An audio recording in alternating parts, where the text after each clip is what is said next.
જેમ બે વિદ્યાર્થી મિત્રો જેડબલઈ નીટ ફિઝિક્સ વિષયમાં આપણે આગળના વિડિયો લેક્ચરમાં ચેપ્ટર નંબર 1 વિદ્યુતભાર અને ક્ષેત્રોમાં વિદ્યુતભાર વિશેની માહિતી ધ્યાનમાં લઈ લીધી। ત્યારબાદ વિદ્યુતભારિત કણો વચ્ચે લાગતા બળોની માહિતી ધ્યાનમાં લીધી। કુલંબીય બળ, એનું અદિશ સ્વરૂપ, સદિશ સ્વરૂપ, સંતુલન સ્થિતિ, વિદ્યુતભારોના તંત્ર વાળી સ્થિતિમાં કઈ રીતે પરિણામી બળ મેળવવું કોઈ વિદ્યુતભારિત કણ ઉપર। ત્યાર પછી બે વિદ્યુતભારોને જોડતી રેખા પરના તટસ્થ બિંદુનું સ્થાન આપણે જોયું। એના પછી આપણે છેલ્લે જોયેલું હતું વિદ્યુતભારિત તંત્ર ના લીધે કોઈ બિંદુવત એવા વિદ્યુતભાર પર લાગતા બળ વાળું એક ચોરસ વાળું ઉદાહરણ। એ પ્રકારના પ્રશ્નો આવી શકે છે। એવું જરૂર નથી કે ચોરસ જ હોય, ત્રિકોણ હોઈ શકે, બીજો કોઈ પણ લંબચોરસ આકાર આપી શકે જેમાંના શિરોબિંદુ પર વિદ્યુતભાર હોય એમાંના કોઈ એક વિદ્યુતભાર પર લાગતા બળની આપણે ગણતરી કરવાની હોય। આગળ આપણે આજે વિદ્યુત બળ આધારિત બે કિસ્સાઓ ધ્યાનમાં લેવાના છે જેની આપણે શરૂઆત કરીએ। ધારો કે આ પ્રકારનો કોઈ પ્રશ્ન હોય કે કોઈ જડિત આધાર સાથે દોરી બાંધેલી છે, દોરીના છેડે બે ગોળાઓ લટકાવેલા છે, કંઈક આવી સ્થિતિઓ। ચાલો આ એક ગોળો અને આ બીજો ગોળો। જો બંને ગોળાઓ વિદ્યુતની દ્રષ્ટિએ તટસ્થ હશે તો એકબીજાને અડકતા હશે, પણ જો બંનેને કોઈ વિદ્યુતભાર હું આપું, ધારો કે આ બે ગોળાઓને હું ક્યુ જેટલો વિદ્યુતભાર આપું, જો બંને સરખી સાઇઝના હશે તો આ વિદ્યુતભાર બંનેમાં એક સરખો અડધો અડધો વહેંચાશે, Q/2 Q/2। ધારો કે 2Q વિદ્યુતભાર હોય તો Q જેટલો વહેંચાશે। બંને પર જો એક સરખો વીજભાર આવી જાય તો બંને વચ્ચે શું થવાનું છે? અપાકર્ષણ। અપાકર્ષણથી બંને એકબીજાથી દૂર જશે અને નવી સ્થિતિ ધારો કે કંઈક આવી રચાય છે।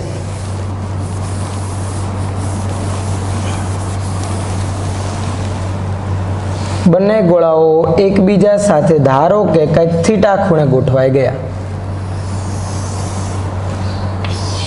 એમની નવી સ્થિતિ આ છે।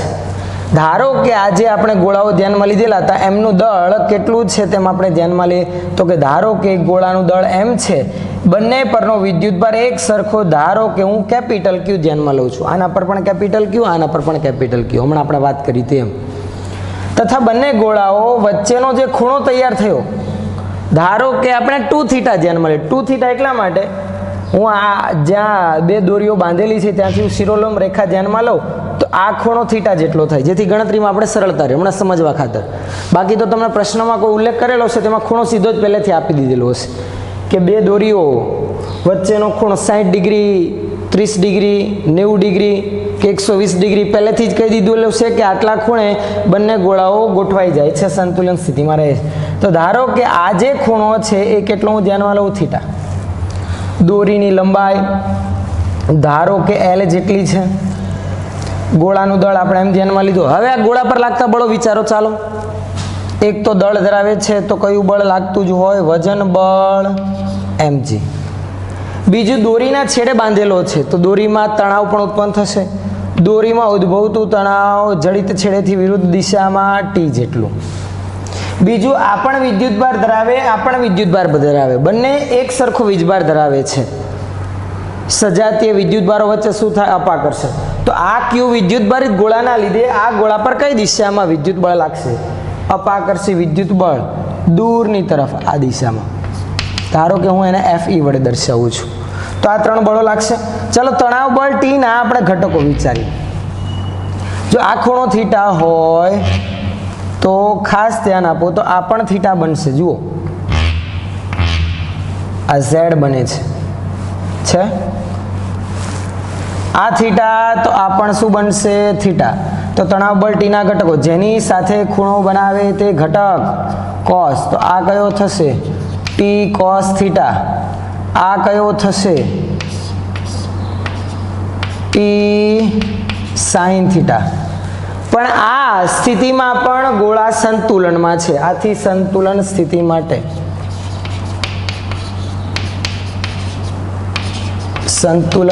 શું લખી શકાય?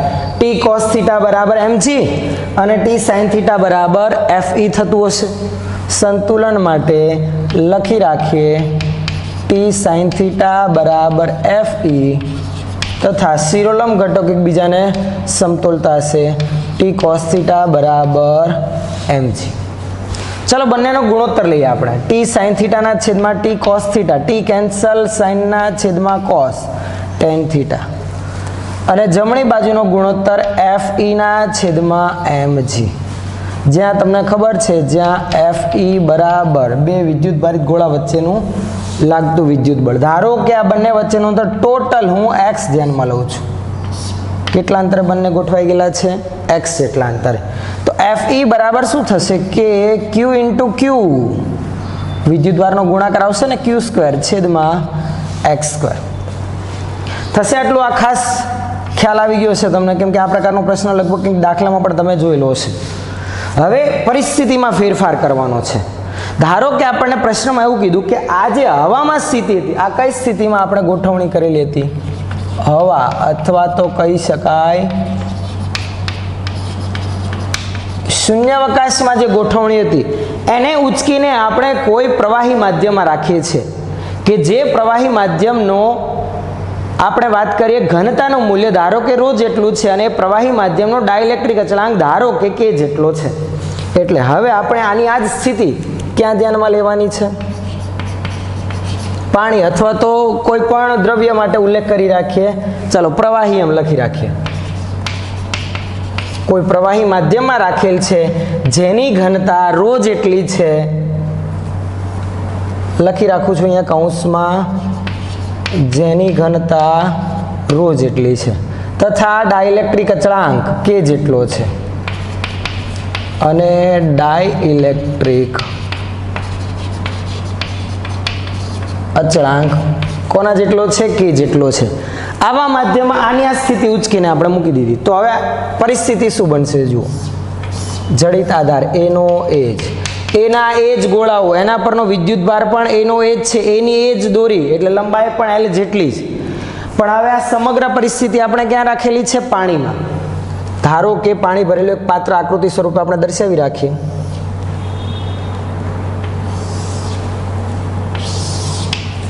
ધારો કે આ પાણી ભરેલા પાત્રમાં આપણે આ ગોળાઓ રાખેલ છે.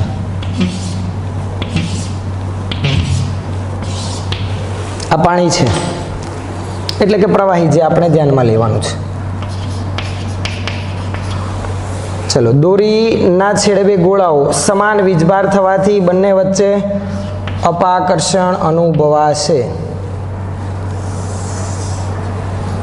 અપાકર્ષણ અનુભવાથી બંને ગોળાઓ એકબીજાથી અમુક અંતરે ગોઠવાઈ ગયા. સંતુલન સ્થિતિમાં છે. આ સ્થિતિમાં બંને વચ્ચેનો ખૂણો કે 2 થીટા ડેશ થાય છે. એટલે આ અડધો ખૂણો હું ધ્યાનમાં લઉં. ધારો કે થીટા ડેશ છે. કેટલો છે? Theta dash. એટલે આના કરતાં કંઈક અલગ છે. હમણાં હું નોર્મલી એવું ધ્યાનમાં લઉં છું. પછી આપણે એક કિસ્સો એવો ધ્યાનમાં લઈશું કે ધારો કે બંને ખૂણા સમાન હોય તો શું થાય છે, અને એના આધારિત આપણે પ્રવાહીની ઘનતા અને તેનો ડાઇલેક્ટ્રિક અચળાંક મેળવીશું.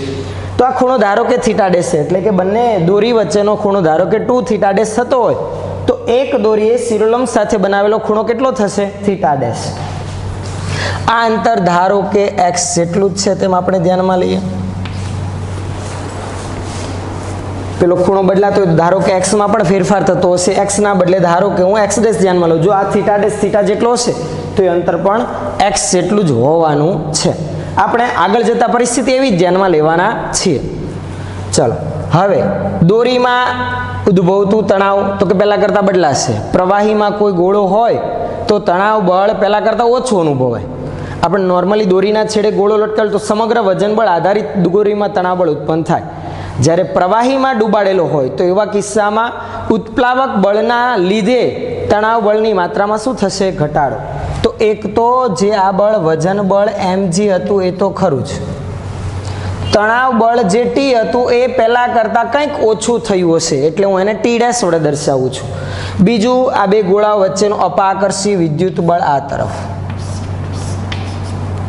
પણ એ પહેલા કરતાં અલગ હશે, જેને fe' વડે દર્શાવે. કારણ શું?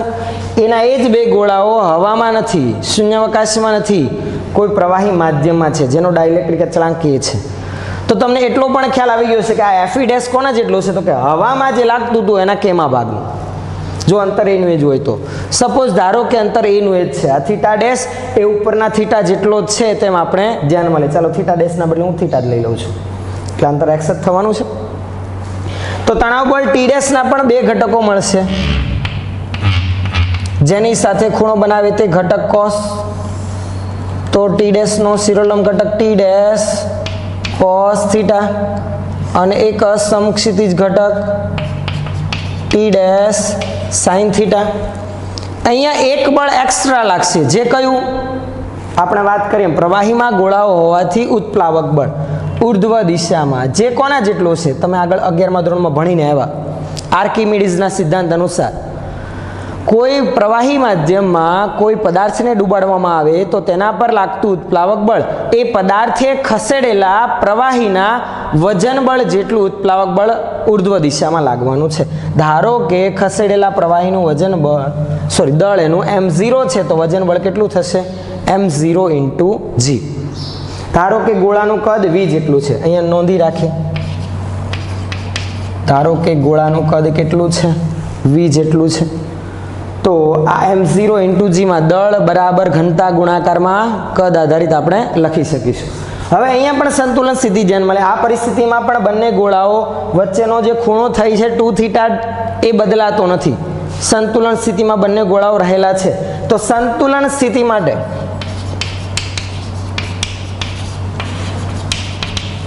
શું લખી શકાશે? તો કે T' cos થીટા પ્લસ બીજું એક્સ્ટ્રા એક બળ m0g બરાબર mg, અને બીજું શું આવશે? તો કે T' sin થીટા બરાબર fe'. હવે જરાક જુઓ, ડાબી બાજુનું જે પદ છે એમાં T' cos થીટાને હું કરતા બનાવું તો m0g સામે જતા પદ શું બનશે? T' cos થીટા બરાબર mg માઇનસ m0g. હવે આ બંનેનો ગુણોત્તર લઈએ. અંશમાં T' sin થીટા રાખીએ તો શું થશે? T' કેન્સલ, sin થીટાના છેદમાં cos થીટા tan થીટા, અંશમાં fe' અને છેદમાં આવશે mg માઇનસ m0g થશે. હવે આપણે હમણાં આગળ ચર્ચા કરીએ એમાં હવામાં અને પાણીમાં જો બંને દોરી વચ્ચેનો ખૂણો એક સમાન બનતો હોય તેવા કિસ્સામાં ડાબી બાજુનું પદ સરખું થતાં જમણી બાજુ સીધી આપણે સરખામણી કરી શકીએ. તો ખાસ હવે એ નોંધી રાખીએ અને એના આધારિત આપણે શું મેળવીએ? તો કે એ પ્રવાહીની ઘનતા અને તેનો ડાઇલેક્ટ્રિક અચળાંક એક આ પ્રમાણે ગણતરી થશે. જુઓ, જે બે સમીકરણ તેની સરખામણી કરતા ડાબી બાજુ આપણે fe/mg અને જમણી બાજુ fe' ના છેદમાં mg માઇનસ m0g ધ્યાનમાં લઈએ. જ્યાં m0 શું છે? ગોળાએ ખસેડેલ પ્રવાહીનું દળ. આ m0 બરાબર ઘનતા બરાબર દળ ભાગ્યા કદ, તો દળ બરાબર ઘનતા ગુણાકારમાં કદ. ધારો કે એ ગોળાની ઘનતા, તો કે ગોળાની ઘનતા આપણે પ્રવાહીની ઘનતા ρ લીધી, તો ગોળાની ઘનતાનું ρ0 વડે દર્શાવું, બરાબર. પણ આ તો દળ પ્રવાહીનું છે, તો ρ × કદ v આવશે. આ ગોળાની ઘનતા છે, તો ગોળા માટે હું ρ0 લઈશ, તો ρ0 × v લખાશે, બરાબર છે. અહીંયા fe તથા બીજું fe' બરાબર fe/k જેટલું છે. ચાલો બંને કિંમત મૂકી રાખીએ. તો fe ના છેદમાં mg, fe' ની જગ્યા પર fe/k, mg minus m0g, fe cancel થશે. આ કે છેદમાં આખા પદ સાથે ગુણાકારમાં આવશે. બંને બાજુ પદો છેદમાં છે, વ્યસ્ત લઈએ તો mg બરાબર k × mg માઇનસ m0g. ત્રણે ત્રણ પદમાં g છે તો g કેન્સલ થશે, માટે m બરાબર k m માઇનસ m0. ચાલો હવે દળનું સમીકરણ લખીએ તો આપણને ઘનતા મળશે. ઘનતા પરથી પછી આપણે ડાઇલેક્ટ્રિક અચળાંક k મેળવીએ. m0 તો ખબર છે, ρ × v લખી રાખે, જ્યાં m બરાબર ગોળાનું દળ એની ઘનતા, પ્રવાહીની ઘનતા ρ, ગોળાની ઘનતા ધારો કે હું ρ0 લખું તો ρ0 × કદ તો v જ આવવાનું છે. કિંમત મૂકી રાખીએ. ચાલો m ની જગ્યા પર ρ0 × v, m ની જગ્યા પર શું આવશે રો 0 ઇન્ટુ વી, એમ 0ની જગ્યા પર રો ઇન્ટુ વી, વી ફરી પાછું બધામાંથી કેન્સલ, તો કે પહેલાં મેળવી રાખીએ તો ડાઇલેક્ટ્રિક અચળાંક કે બરાબર શું આવી ગયું રો 0ના છેદમાં રો 0 માઇનસ રો. આ એ પ્રવાહીનો ડાઇલેક્ટ્રિક અચળાંક જેનું સમીકરણ સીધું પણ આપણે યાદ રાખી શકીએ. શું આવશે તો કે બરાબર rho 0 upon rho 0 minus rho, જ્યાં રો 0 એ ગોળાની ઘનતા અને રો એ પ્રવાહીની ઘનતા. આપણે રો પ્રવાહીની ઘનતા મેળવી હોય તો આનું સાદરૂપ આપીએ k into row 0 minus row બરાબર રો 0, કે ગુણાકારમાં આવશે તો રો 0 ઇન્ટુ કે માઇનસ રો ઇન્ટુ કે બરાબર રો 0. આપણે મેળવી હતી પ્રવાહીની ઘનતા એટલે કે રો. ચાલો રો કે ને કરતા બનાવો રો 0 આ તરફ, તો રો 0 ઇન્ટુ કે માઇનસ રો 0 બરાબર રો ઇન્ટુ કે. કોમન નીકળશે રો 0 તો કે માઇનસ 1 બરાબર રો ઇન્ટુ કે. રોને કરતા બનાવીએ તો રો બરાબર રો 0 ઇન્ટુ કે માઇનસ 1ના છેદમાં શું થશે ભાગાકારમાં કે આવશે. બરાબર છે. આ રીતનું આપણે એ પ્રવાહીની ઘનતા મેળવી શકીએ. રો બરાબર રો 0 ઇન્ટુ કે માઇનસ 1 બાય કે જેટલું પદ આપણને મળી આવશે. આ થશે એ પ્રવાહીની ઘનતા. સોરી અહીંયા કે એક ગુણાકાર, સોરી કે નહીં આવે, બરાબર છે. સમીકરણમાં કંઈ મિસ્ટેક નથી ને, ગણતરીમાં આપણે જોઈ લઈએ ખાસ. ઓકે, જો કદાચ ફેરફાર હોય તો કે ગણતરીમાં મિસ્ટેક હોય તો તમે જોઈ શકો છો, બાકી તો 99% આ જ સમીકરણ આવશે. અને આ સમીકરણની મદદથી આપણે આ પ્રકારનો કોઈ કિસ્સો આપેલો હોય તો એ પ્રવાહીની ઘનતા અને પ્રવાહીનો ડાઇલેક્ટ્રિક અચળાંક મેળવી શકીએ. તો એક આ પ્રકારના પ્રશ્નો આપણને પૂછાતા હોય છે વારંવાર. બીજો એક છેલ્લે સિમ્પલ હાર્મોનિક મોશન એટલે કે સરળ આવર્ત ગતિની વાત કરીએ. સરળ આવર્ત ગતિ વિશે તમે ધોરણ 11માં ભણીને આવ્યા છે કે કોઈ નિશ્ચિત બિંદુથી સ્થાનાંતરના સમપ્રમાણમાં નિશ્ચિત બિંદુ કે નિયત બિંદુ તરફ લાગતા બળની અસર હેઠળ સુરેખ પથ પર થતી આવર્ત ગતિને શું કહેવામાં આવે છે સરળ આવર્ત ગતિ. આવી સરળ આવર્ત ગતિનો આવર્તકાળ મેળવવાવાળા પણ પ્રશ્નો પૂછાઈ શકે છે. કંઈક આ રીતે આપણને પૂછેલા હોય. જો આપણે એનો એક ખાસ કિસ્સો ધ્યાનમાં લઈ રાખીએ. ત્યાર પછી આપણને જે પણ પેમ્પલેટ આપેલું છે એમાં વિદ્યુત બળ આધારિત જે પ્રશ્નો હશે એ આપણે જોઈએ, અને ત્યાર પછીના નેક્સ્ટ ટોપિક પર જઈશું વિદ્યુત ક્ષેત્ર તરફ. તો આગળ આપણે સિમ્પલ હાર્મોનિક મોશન જોવા જઈએ તો સંતુલન વાળી જ સ્થિતિ છે તેમ કહી શકાય. કોઈ વિદ્યુત ભારિત કણ સંતુલન સ્થિતિમાં ત્યાંથી થોડોક એને સહેજ સ્થાનાંતરિત કરીને છોડી દઈશું તો સરળ આવર્ત ગતિ થવાની છે સમતોલન સ્થાનની આસપાસ, અને તેના આવર્તકાળની ગણતરી આપણે જોઈએ. જુઓ, ચલો બે વિદ્યુત ભારો આપણે ધ્યાનમાં લઈએ. આ છે ધારો કે કેપિટલ ક્યુ, આ પણ છે ધારો કે કેપિટલ ક્યુ. એની વચ્ચે એક્ઝેક્ટ સેન્ટર વાળા ભાગ પર Q0 રાખેલ છે. ધારો કે બે વિદ્યુત ભારો વચ્ચેનું અંતર 2a છે. ટોટલ અંતર કેટલું છે ધારો કે 2a જેટલું. બરાબર છે. તો સેન્ટર થી બંને વિદ્યુત ભારો કેટલા અંતરે થશે? a જેટલા અંતરે. અત્યારે Q0 સંતુલનમાં છે. ધારો કે બધા ધન છે. આ આના પર અપાકર્ષી બળ લગાડશે આ તરફ, Q પણ Q0 પર અપાકર્ષી બળ લગાડશે આ તરફ. બંને વિદ્યુત ભારોની જોડ સરખી, વચ્ચેનું અંતર સરખું, તો બંને વિદ્યુત બળો સમાન મૂલ્યના વિરુદ્ધ દિશાના પરિણામી બળ 0, એટલે કે Q0 સંતુલનમાં છે જ. આ સ્થિતિમાંથી ધારો કે આપણે સહેજ ચલિત કરીને છોડી દઈએ. થોડોક હું ધારો કે ખસેડું છું આ તરફ, ખાસ ધ્યાન આપજો. કેટલો ખસેડ્યો આપણે? ધારો કે હું અહીંયા લઈ આવું. આ જે સ્થાનાંતરિત આપણે કર્યો એ કેટલો કરેલ છે? x જેટલો. તો Q0 જો અહીંયા આવશે, ધારો કે હું પકડીને સહેજ ચલિત કરીને અહીંયા લાવું, x જેટલું સ્થાનાંતરિત કરાવું, તો કયું બળ વધશે? તો કે હવે આ જમણી તરફના Q થી આ Q0 નું અંતર ઓછું થઈ ગયું, એટલે આનું અપાકર્ષી બળ વધી ગયું પહેલા કરતા. આનું અપાકર્ષી બળ આ તરફ, આનું અપાકર્ષી બળ આ તરફ, બંને વિરુદ્ધ દિશામાં છે, પણ કોની અસર વધી? જેની તરફ લઈ ગયા એનું બળ વધ્યું. એ બળ તો આ તરફની દિશામાં છે, ડાબી તરફ, તો પરિણામી બળ ડાબી તરફ અનુભવાશે. એટલે જો x જેટલું સ્થાનાંતરિત કરીને હું છોડી દઈશ તો સ્વાભાવિક રીતે નેટ ફોર્સ પરિણામી વિદ્યુત બળ ડાબી તરફ એટલે કે સમતોલન સ્થાન તરફ લાગશે. અને એને આધારિત સમતોલન સ્થાનને અનુલક્ષીને શું ચાલુ થવાની છે? સરળ આવર્ત ગતિ. તો એ પરિણામી વિદ્યુત બળ આપણે પહેલાં મેળવી લઈએ. તમને એ તો ખ્યાલ છે જે સરળ આવર્ત ગતિ હોય તેના દોલનનો આવર્તકાળ t બરાબર 2π√m/k વડે આપણે દર્શાવીએ છીએ. પણ કેના બદલે હું અહીંયા k ડેશ લખું, કારણ કે આપણે કેપિટલ કેને ડાઇલેક્ટ્રિક અચળાંક સ્વરૂપે ધ્યાનમાં લેતા હોય અને સ્મોલ કે પાછો વિદ્યુત બળમાં કુલમના અચળાંક સ્વરૂપે આવે છે, એટલે હું આને k ડેશ વડે દર્શાવું છું, જે સમતુલ્ય બળ અચળાંક આપણે કહીએ છીએ. આ m એ આ બિંદુવત વિદ્યુત ભાર એવા m0 નું દળ છે. તો એના દોલનનો આવર્તકાળ આપણે મેળવવા માટે k ડેશ મેળવવું પડશે. ચલો એના માટે આપણે આગળ વધીએ. પહેલાં તો આના પર લાગતું પરિણામી વિદ્યુત બળ મેળવે, F નેટ. પરિણામી વિદ્યુત બળ કઈ દિશામાં છે? તો કે અત્યારે આ કેપિટલ Q વડે આના પર લાગતું બળ આ દિશામાં જે ડાબી તરફ છે એ વધુ છે.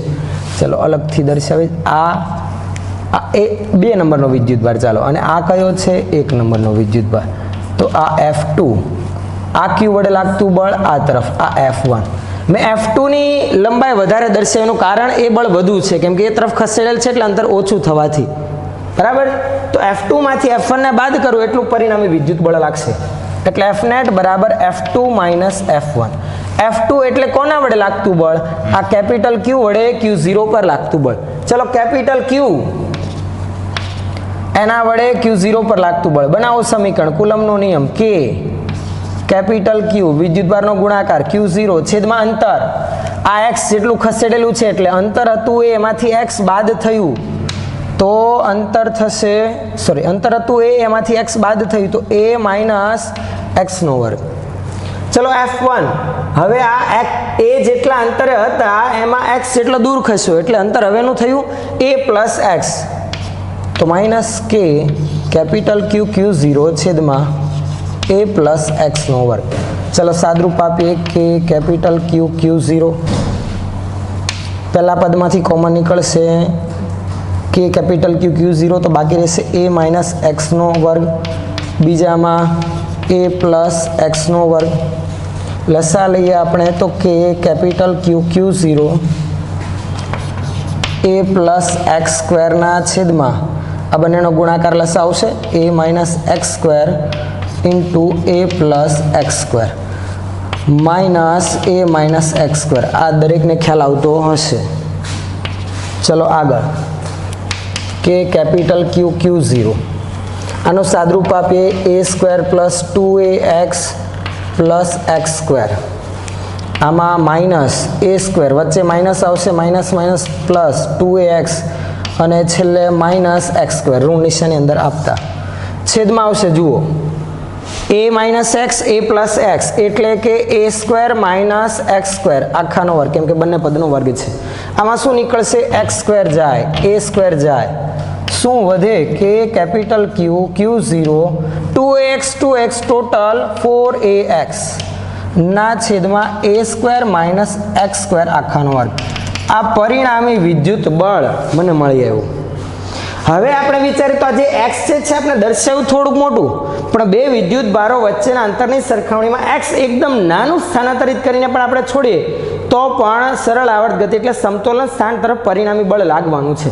એટલે x જો એ કરતાં ઘણું નાનું હોય તો લખી રાખીએ, જો x << a હોય તો શું થશે? છેદનું જે પદ છે એમાં a² - x² માં a² ની કમ્પેરિઝનમાં આપણે x² ને અવગણી, આને સીધું હું દૂર કરું તો શું બનશે? પરિણામી વિદ્યુત બળ F નેટ બરાબર k capital Q small q 4ax, x² કાઢી નાખું, માત્ર a² એનો વર્ગ, તો a ની કેટલી ઘાત? 4 ઘાત. ખ્યાલ આવ્યો? છેદના પદમાં x² કાઢી નાખો, કારણ કે એકદમ નાનું છે a² ની કમ્પેરિઝનમાં. આ કારણોથી માત્ર એનો વર્ગ એની 2 ઘાત પાછી કરતા એની 4 ઘાત થાય એવું વિચારીએ તો અહીંયા આ x કેમ ના કાઢ્યું? એ ગુણાકારમાં છે. જો નાનું પદ બીજા કોઈ પદ સાથે ગુણાકારમાં હોય તો સમગ્ર પદને નાનું બનાવે એટલે ઇફેક્ટિવ રહે, પણ સરવાળા બાદબાકીમાં હોય તો આપણે ઉમેરો કરીએ તો બહુ ખાસો ફરક પડવાનો નથી, એટલે આપણે સરવાળા બાદબાકીમાં કોઈ નાના પદને અવગણી શકીએ, જ્યારે ગુણાકારમાં રહેલા પદને અવગણી શકીએ નહીં. એટલે આ x નહીં નીકળે, માત્ર છેદનો જ x² જશે.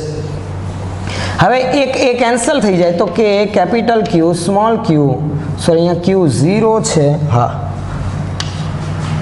એ નીકળી જશે તો 4x ના છેદમાં a�3, પરિણામી વિદ્યુત બળ. આ પરિણામી વિદ્યુત બળની દિશા કઈ દિશામાં છે? સમતોલન સ્થાન તરફ. આ તરફ છે ને, સમતોલન સ્થાન તરફ. જ્યારે વિદ્યુત ભારને આપણે કઈ બાજુ સ્થાનાંતરિત કરેલો હતો? પરિણામી વિદ્યુત બળની વિરુદ્ધ દિશામાં.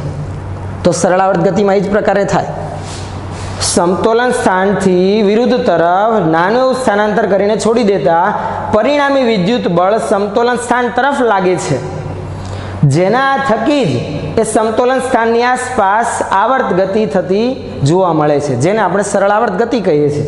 અને તમને એ પણ ખ્યાલ છે, સરળાવર્ત ગતિમાં લાગતું પુનઃસ્થાપક બળ F બરાબર માઇનસ kx વડે આપણે રજૂ કરીએ છીએ, જ્યાં x એ સ્થાનાંતર. બળ સ્થાનાંતરના સમપ્રમાણમાં અને ઋણ નિશાની શું દર્શાવે? કરાવેલા સ્થાનાંતરની વિરુદ્ધ તરફ લાગતું હોય. તો અહીંયા કરાવેલા સ્થાનાંતરની વિરુદ્ધ તરફ જ બળ લાગે છે. અહીંયા આપણે જોઈએ તો આ બળ શું સ્થાનાંતરના સમપ્રમાણમાં છે? આ છે, જુઓ હું જે રાઉન્ડ કરું છું એ પદ અચળ જ છે. જુઓ કે કેપિટલ Q Q04 અને a, આ બધા પદો અચળ છે. એટલે સીધું અહીંયા આવું છે F net proportional to x. ઋણ નિશાની આપણે ધ્યાનમાં નથી લીધી કારણ કે માત્ર મૂલ્યની વાતો કરતા હતા. એટલે આ સીધી જ કઈ પરિસ્થિતિનું પાલન થાય છે? પુનઃસ્થાપક બળ માટે જે આપણે ધ્યાનમાં લઈએ છીએ એની એ જ. એટલે જે x ના સહગુણકમાં છે એ જ શું આપણો બનશે? કે. અહીંયા કેના બદલે સમીકરણમાં k' લખેલ છે તો એ જ છે આપણો k'. તો k' ની વેલ્યુ મને મળી ગઈ. શું છે k'? k' બરાબર k કેપિટલ Q Q04 આગળ લઈ રાખું છું અને છેદમાં aq. આ કિંમત ઉપર મૂકતા આપણને આ સરળાવર્ત ગતિનો આવર્તકાળ t બરાબર 2π √m ના છેદમાં 4k capital Q Q0 છેદના છેદમાંથી aq ક્યાં આવશે? અંશમાં. જે સરળાવર્ત ગતિના દોલનનો શું થશે? આવર્તકાળ. તો કોઈ પ્રશ્ન આ પ્રકારે આપણને આપેલો હોય કે બે વિદ્યુત ભારો વચ્ચેના ભાગમાં કોઈ સંતુલન સ્થિતિમાં રહેલા વિદ્યુત ભારને સહેજ ચલિત કરીને છોડી દેવામાં આવે તેના દોલનનો આવર્તકાળ આ રીતે મેળવવાનો રહે.